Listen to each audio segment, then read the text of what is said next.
Hello everyone. आज का हमारा टॉपिक है section 12A commercial code act.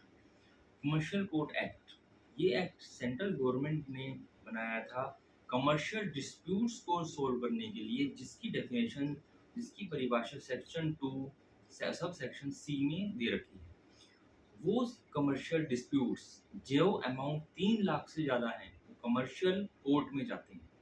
जितने भी कमर्शियल डिस्प्यूट जो 3 लाख से कम है वो सिविल कोर्ट में।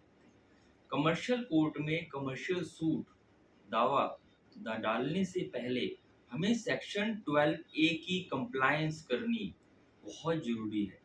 सेक्शन 12A क्या है? सेक्शन 12A है pre mediation and settlement application, जो कि लीगल सर्विस अथॉरिटीज में जाती है। फॉर्म 1 शेड्यूल 1 में इसका परफॉर्मा दे रखा है। इस परफॉर्मा के हिसाब से जो भी कमर्शियल एप्लीकेशन हम सेक्शन 12A के अंदर दे रहे हैं वो 5000 वर्ड्स के अंदर आनी चाहिए। उसके साथ 1000 रुपए का ऑनलाइन या डिमांड ड्राफ्ट जाता है अथॉरिटी के नाम। अपने पार्टिकुलर्स जाते हैं, जिसके ऊपर हम केस फाइल कर रहे हैं उसके पार्टिकुलर्स जाते हैं। वहां पर जाने के बाद लीगल सर्विस अथॉरिटी जहां पर हमने एप्लीकेशन फाइल की है वो अपोजिट पार्टी को नोटिस करती है। नोटिस करने के बाद अगर वो पार्टी नहीं आती है तो उसको फाइनल नोटिस दिया जाता है।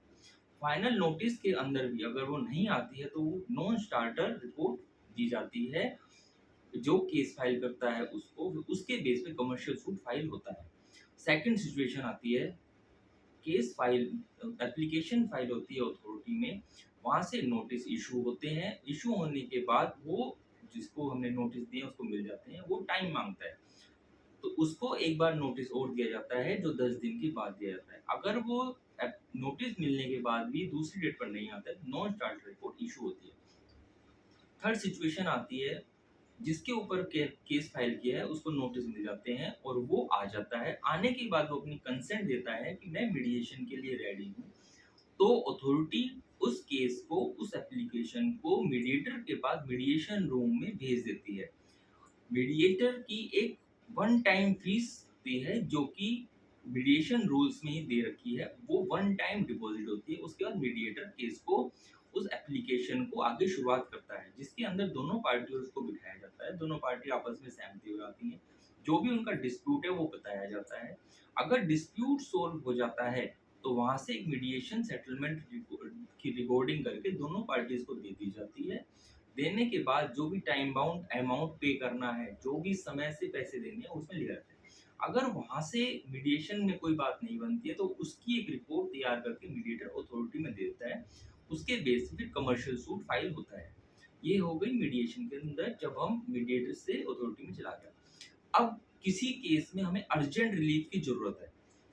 हमें ये लगता है कि दूसरी पार्टी जिससे पैसे लेने हैं वो भाग सकती है या अपनी प्रॉपर्टी बेच सकती है, तो उस सिचुएशन में हम कमर्शियल सूट के साथ एक अर्जेंट इंटरिम रिलीफ की एक एप्लीकेशन लगाते हैं कि सेक्शन 12A की कंप्लायंस ना की जाए, क्योंकि इसके अंदर हमें एप्रीहेंशन है, हमें डर है कि वो चला जाएगा। एक सिचुएशन ये, इसके अंदर जो टाइम लिमिटेशन होता है वो होता है 3 महीने का। 3 महीने के अंदर सारा मीडिएशन प्रोसेस खत्म करना होता है। और अगर दोनों पार्टी की कंसेंट होती है तो फर्दर 2 महीने का टाइम पीरियड और दे दिया जाता है, लेकिन 5 महीने से ज्यादा नहीं दिया जाता। Thank you.